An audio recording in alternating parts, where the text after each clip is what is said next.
Moving on with our session, Prof, we would love to ask you one more question. How does case metaphysics apply to human daily life? As it is, our channel itself is metaphysics, case metaphysics. That's metaphysics and human development. So, how does this case metaphysics apply to human daily life and development? Well, case metaphysics, we can simply call it existential metaphysics. That's metaphysics that apply to human daily existence. How human beings, not just how human beings live, how human beings are able to identify their problems and move towards solving their problems. In the first instance, when we talk about case metaphysics, what do we mean? We mean the application of metaphysics to human daily problems. In other words, we identify a problem and we apply the principles of metaphysics to evaluating those problems, that problem, particular problem, or those problems. And here we have identified one area. That area we identify is what you call development. So the first instance is what is metaphysics and what is development.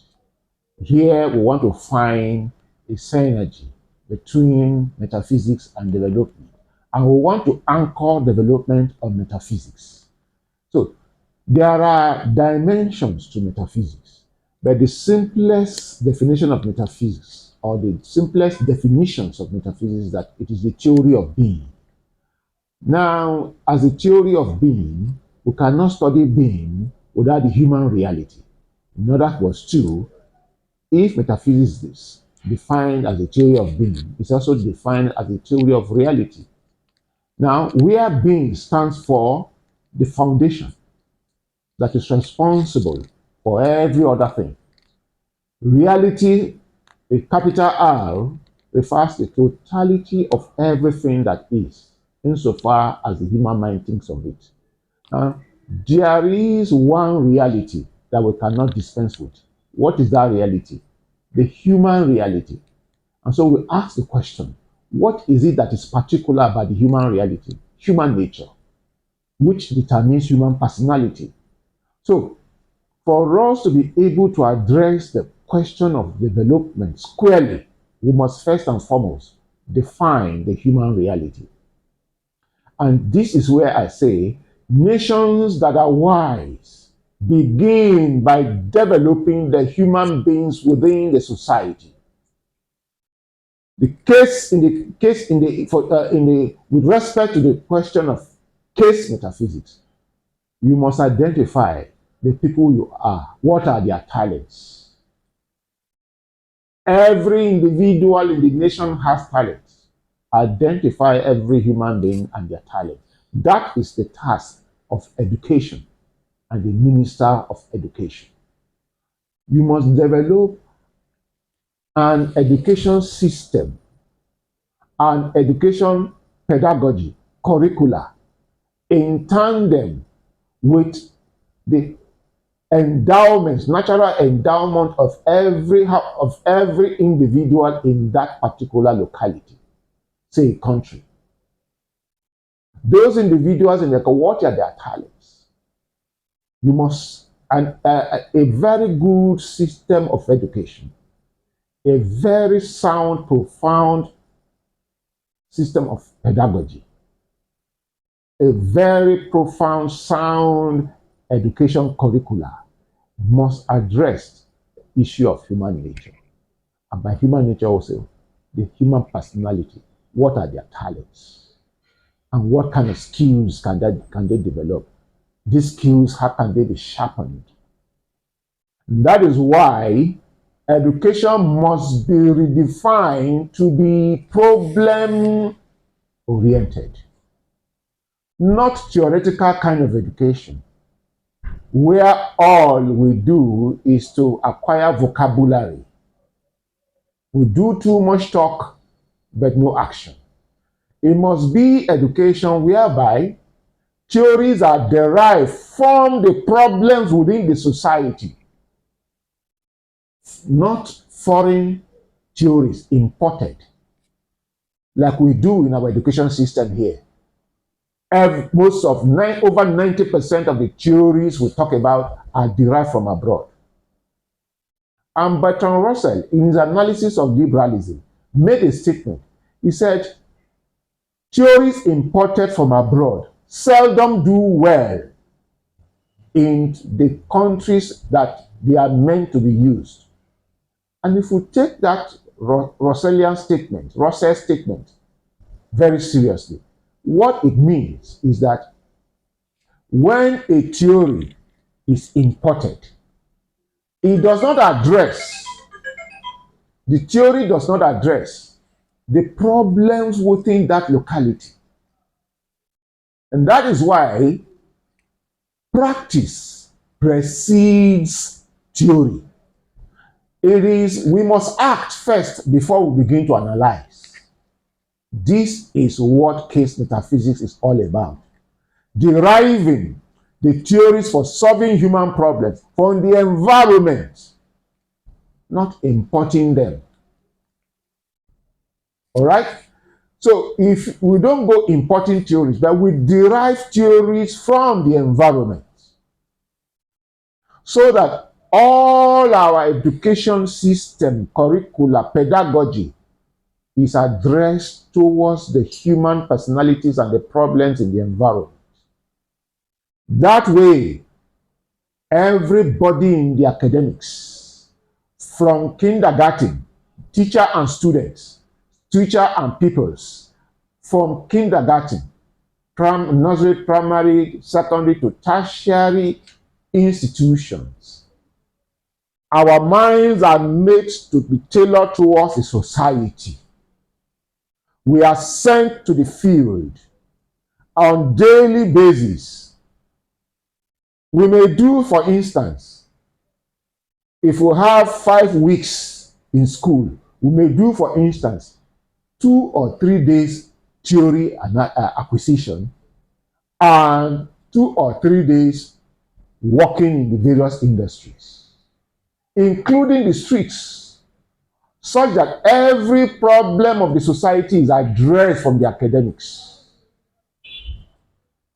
And the academics we are talking about is not only the university or tertiary institutions. Like I mentioned, from primary, we must begin by letting our children know who they are and the powers within them, the talents locked up within them, what skills they must acquire to sharpen their talents, and the knowledge of the environment, how to improve the environment. Traditionally, that's how African education was. In traditional Africa, if you read Walter Rodney's How Europe Underdeveloped Africa, at the age of 12, an African child in traditional time, before slavery and colonization, knew the rivers within the environment, the plants within the environment, the animals within the environment, the soil texture within the environment, what plants grew best in what soil, what animals, their parts, and how best they can be used. So that knowledge of development began with self and the environment. Knowledge of development started with the environment and knowledge of self. In sum, in case metaphysics, we must harmonize self and the environment. The self must master itself first, then move towards mastering the environment. This mastery of the environment is not that I, as a Professor Koro, I will master everything. No, I will play within my own little purview like I'm doing now. Those in philosophy will play within their own purview. Those in history, in the humanities, move within their own purview. The engineer, the medical doctors, all of them, all of us are researching one goal, but different people performing towards one goal. A nation is the mind of the people, coordinated towards a goal. That's what nationhood is. Nationhood is not the geographical location. Nationhood is not the coat of arms. Nationhood is not the national anthem. Those are just paraphernalia, which, if they do not go vis-a-vis a conjunction, an interconnection between the mind and the environment, those things mean nothing. They just become tokenisms, mere emblems, mere symbols. The nation is the mind of the people, and the mind of the people must be developed in anything they do, even as little as roadside mechanic, food selling. How does it address the problem of the environment? I've not been to America, but people who have been there say anything you want to do, they will ask you, how does it uplift the American environment? And this American spirit of whatever you do, no matter what you do, insofar it is something that will help self and help the environment, is not commonized. Martin Luther King the Jr. summarized it in the statement. He said, if you cannot fly, then run. If you cannot run, then walk. If you cannot walk, then crawl. By every means possible, ensure that you are moving. And then President Kennedy said, do not think of what America can do for you. Think of what you can do for America. So you see that for any people that understand that the human being is a foundation of all developmental trajectory, and that human being and the environment must resonate, must intermingle, they start the development by, first of all, training the human resource and making that human resource to resonate with the problems in their society, in the environment, so that the people find solutions to every problem. That is why they spend money on human development, and they spend more money and more money on researches. I am waiting for the day that American scholars will be waiting for grants from outside America. All grants, or let me say over 80% of the grants in America to the American scholar, Canadian scholar, Russian scholar, South African scholar, come from their government. When the intelligentsias of a country are sponsored by foreign companies, it is deadly, it is dangerous.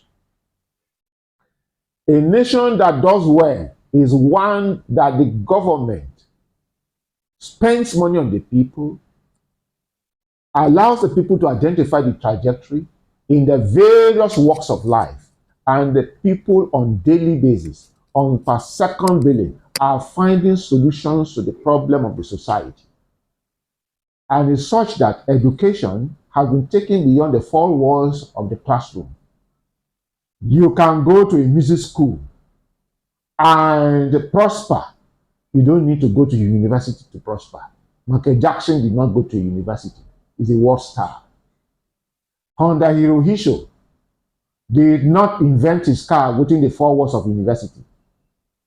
Even Henry Ford did not invent his own car, his car's prototype of his car from the university four walls. They were just simply men of hard work. Honda Hirohito had already invented his engine, but he was having a problem. He had to go to the University of Tokyo to register. And just because he has developed engine prototype, he was given admission. He didn't need credit in physics, mathematics, and all of that I could do here in Nigeria.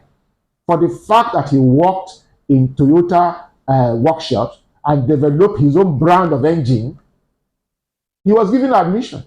And within 6 months, he knew what was wrong with his engine. And he was just attending class. After 2 years, he was written that the University of Tokyo proceeds by research and exam. And that if he was going to go, if he didn't write exams and he didn't do researches, that he will be timed out. And that's how he was timed out. But he had already gathered what he wanted.